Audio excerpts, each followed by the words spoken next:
Good morning. Thank you so much for inviting me to speak here. This is not my first time speaking in Netanya, and I'm glad that it's becoming a center for the study of the B'nai Anousim. I was born in Havana, Cuba. I only have 10 minutes, so I'm going to speak very fast and try to give it to you from the heart. I was born in Havana, Cuba, into a Roman Catholic family of Spanish origins. Over 25 years ago, I converted to Orthodox Judaism from a feeling in my heart that I needed to return to the Jewish people. I didn't know at the time that it was a return to the Jewish people. It was just a feeling that I was Jewish, that I belonged to the Jewish people, and I converted with having no knowledge of my B'nai Anousim roots. 10 years after being a practicing Ashkenaz Jew, I had married Michael, so we have a nice, very, Ashkenaz family. People ask me, what is my identity as a Jew? And I can tell you at the beginning of this talk and at the end of this talk is I have no idea. I was Catholic, I was Ashkenaz, then I was Sephardic, then I was Spanish Portuguese, so I really don't know. My maternal grandmother died while I was already practicing Judaism, and she had always told me during the whole process, this is so dangerous what you're doing. But she was a very Catholic lady, so I thought she meant that my soul was going to fry in hell. I had no idea that what she was really transmitting was how dangerous it was to be a Jew. But through her lifetime, she taught me some customs, and on the day that she died, she left me some jewelry. I will show you the pictures later. And this jewelry was a Hamsa and a Star of David. I had not converted my children in Miami because my ex-husband had forbidden me to do so. So I was having these children grow up in a household that was not Jewish, a very Jewish Orthodox household, and my kids were Catholic. So you can see the dilemma. And thank you.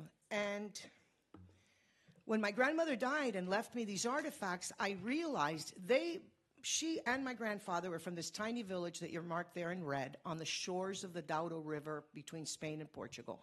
They were from Fermoselle. As far back as I knew, the whole family had always been from Fermoselle. So I started researching my maternal lineage completely to see if I could bring to my kids their heritage as Jews via the maternal lineage. And I went back finally 22 generations to pre-Inquisition Portugal. Grandmothers number 1 through 15 were from this village of Fermoselle, and grandmothers 16 through 22 were from the northern district of Bragança. In 1410, my family lived in northwest Spain on the shores of the Douro River. They were merchants and businessmen, and when the Spanish Inquisition started in 1492, they migrated across the river to Bragança. The Inquisition forced them to stop work in their previous professions as tax collectors and landowners, and they began to earn a living as shoemakers, furriers, and other artisan guild work that was allowed to the Jews. They also owned butcher shops and traveled the countryside through Portugal selling their wares. They were, at the time, pretending to be Catholic, but underneath, they were crypto-Jews. They were practicing their Judaism underground. From Bragança, Portugal, they moved to Alcañices, all up and down this northern tip of Bragança, Fermoselle. They lived there. There were 50 Jewish families well known for their hides in Bragança and Alcañices, and my family was a large part of that. They had openly converted, yet they practiced and lived in this way. I am a direct descendant of the crypto-Jews of northeastern Portugal. In Alcañices today, you can still see the buildings of the tanneries where they lived and worked. As I stood there a few months ago, I was able to feel their fear, actually palpable fear, as they overlooked the nearby land. Doreen spoke a little bit about the genetic memory. A lot of people ask me about this genetic memory. I've been doing this for a long time. I can't tell you if this is a genetic memory, if this is DNA, or what this is, but I can tell you that my grandmothers 1 through 15 were either born or died on my same birthday. On July 30, 1492, on the Jewish holiday of Tisha B'Av, 523 years ago, my family had to weigh the option to stay in Spain or to leave. My family chose to stay. I cannot even imagine the internal conflict that they must have felt, but they made their choice on that Tisha B'Av. They chose to be Catholic outwardly and practice their Judaism underground. There are many estimates and numbers that historians have given for how many Jews lived in Spain at the time, as well as how many left. I like the safe estimate of 300,000. And this is usually broken up into 100,000 that left, 100,000 that stayed and disappeared into Catholicism, and 100,000 that practiced underground. We will never know. The ones that left to the Ottoman Empire were the lucky ones. My family was not so lucky. They lost their identity. They converted in name. They stayed in alcañices. They were caught in the Inquisition. I get very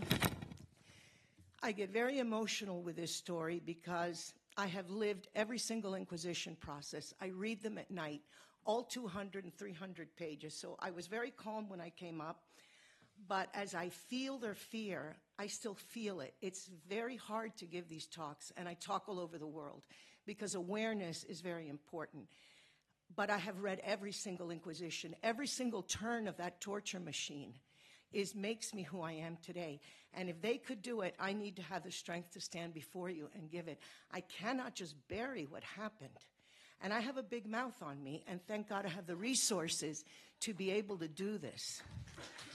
It's a very difficult road back. We come alone. We come alone to this place. My children, my family, everyone is still Catholic. I am, however, very proud of my kids who last week applied for the Portuguese citizenship based on my history. My great-grandfather was burned for wearing a clean shirt. My family decided to continue practicing Catholicism for 523 years in this little village of Fermoselle. The history that I shared with you, I found through Catholic records. Ironically, the Catholics kept my history alive. My family never married outside of the family, so my family tree is like a spiral. Cousins and cousins. My grandparents, first cousins from Fermoselle, their parents, first cousins, their parents, first cousins. So I asked a geneticist, so what does this do for me? Does this make me crazy? Does this make me... And just a little bit crazy is good. It gives you strength. So I will go on the fact that this genetic inbreeding has made me a little bit crazy and has allowed me to go back this far. I was able to trace this lineage in such a way that I have every single birth certificate, marriage certificate, and death certificate of every single family member and 40 Inquisition processes standing directly on my maternal lineage. Several months ago, I decided that my feelings of Jewish identity were way too strong to only be maternal. And I found that my father's family were the Jews from the Canary Island Inquisition. So I have now traced back 32 lines of great-great-great-grandparents, and I have not found 4. All the other 29 lines are going directly back to crypto-Jews. During the times of the Inquisition, it was the women that kept the religion alive, and the ones that taught the prayers, did the Brit Milah, and in general passed on the traditions. Interestingly enough, I have done the same.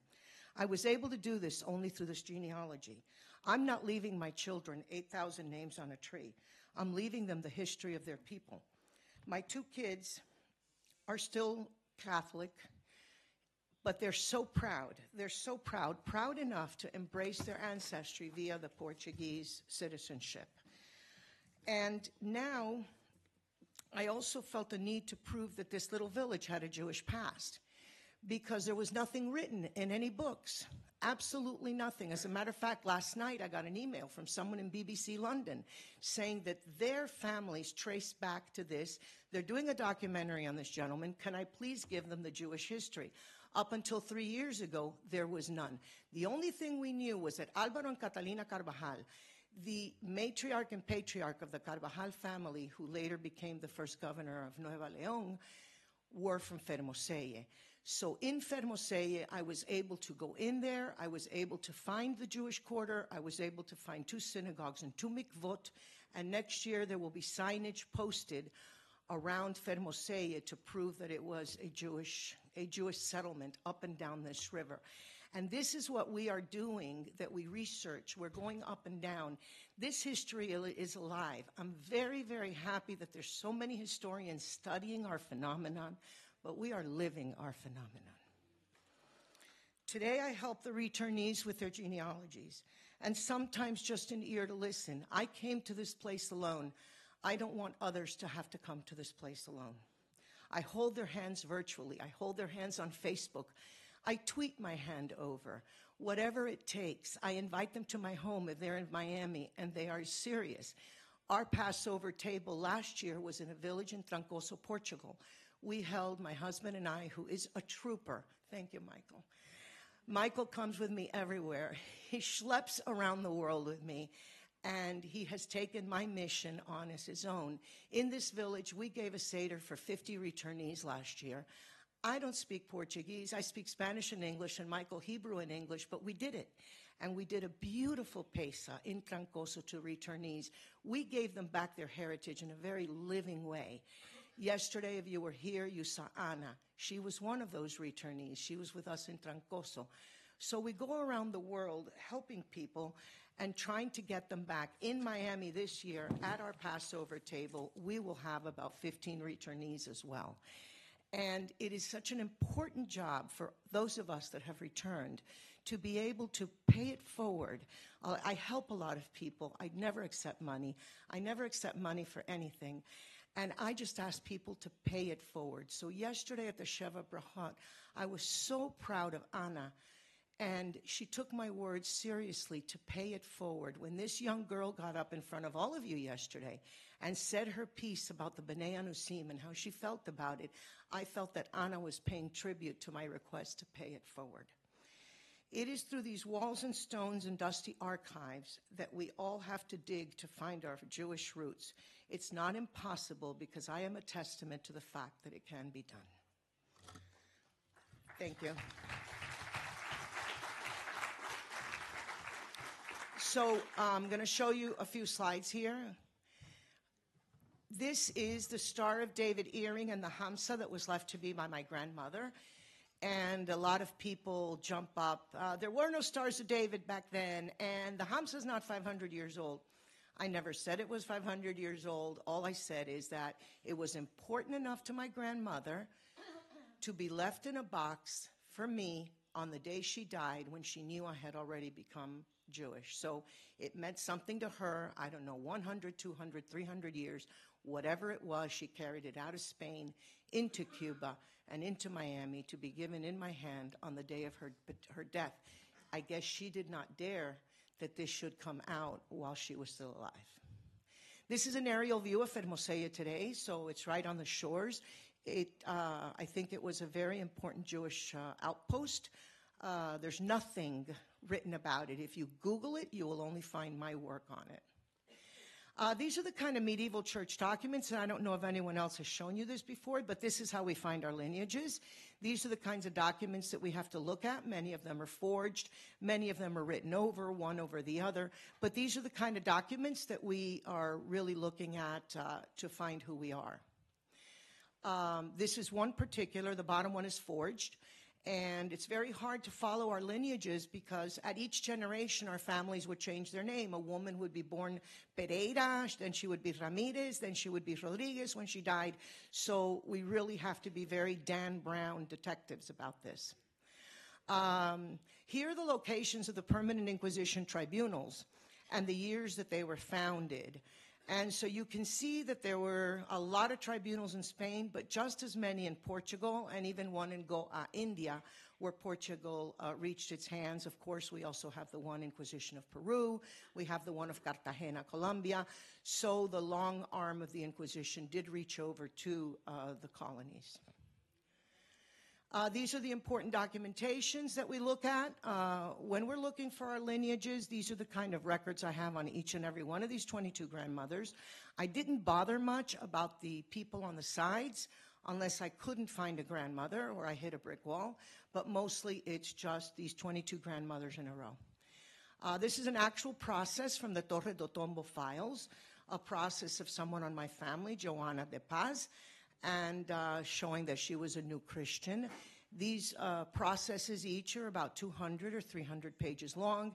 It gives the genealogy of the family. It gives recipes sometimes. It tells you how many times they were turned on the torture machine. And they're all digitized up and online on the Torre do Tombo files in Lisbon, Portugal.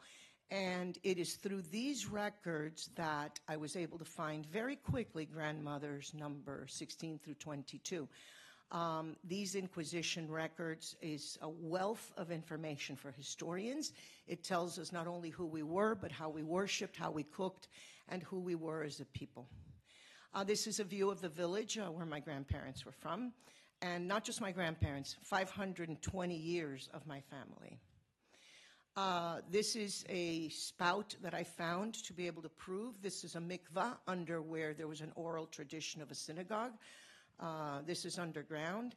These steps leading underground to another synagogue. It's almost like a dollhouse. They open the door, and you go down, and you can see the underground synagogue. In the middle of the village, there is an outdoor mikvah covered in clear and crystalline water. Yesterday, my friends and historians, Jose Manuel Laureiro and Anum Barrioso, they spoke about the markings on the walls. This is on the right-hand entrance to the church, to the old church, and exactly at mezuzah height. So when you enter the side of the old church, you can just go ahead and touch the cross used as a mezuzah. Again, on another doorpost of the church, and I'm being rushed. Underneath the village, there is a myriad of tunnels. It's all made of granite. This village is on a wall of granite on the side of a mountain, yet underneath each and every home, and my grandfather had homes here as well, there is a myriad of tunnels running underneath. And I have not been able to explore all of the tunnels, but basically I have been through a good number of them flat on my belly. And it's amazing what must be under there because it's right on the shores of the river. This is a very, very rough coat of arms that I found on the internet. You will notice on the left, on the bottom, it says Fermoseye, and it says it in English letters. When you turn these letters around, they are in Hebrew. And it says Liskor, which means closed. So it's just eerie that there was no written history on the village of my family, and yet these letters are in Hebrew on their crest. And this is what we do today. We go around. This is in Belmonte. Michael is putting the first talis on a returnee. I'm teaching these women on the right last year the laws of kashrut for Pesach. This is what we need to do. This is how we bring our people back. Last year, right outside of Belmonte, we kashered this bakery. Michael took a 10-minute class, I think, in making handmade shmura matzah. And we made matzah after kashering this bakery for the first time in 500 years openly last year in Belmonte with the returnees. And we made this Passover in Trancoso. Anna was there, that you met yesterday. You can see Anna. And she was next to me the whole time learning about her own Jewish traditions of kashrut. And I'm sorry? I have to end. And I will end here with a family in Guarda in Portugal showing me their lineage and family tree. Thank you very much.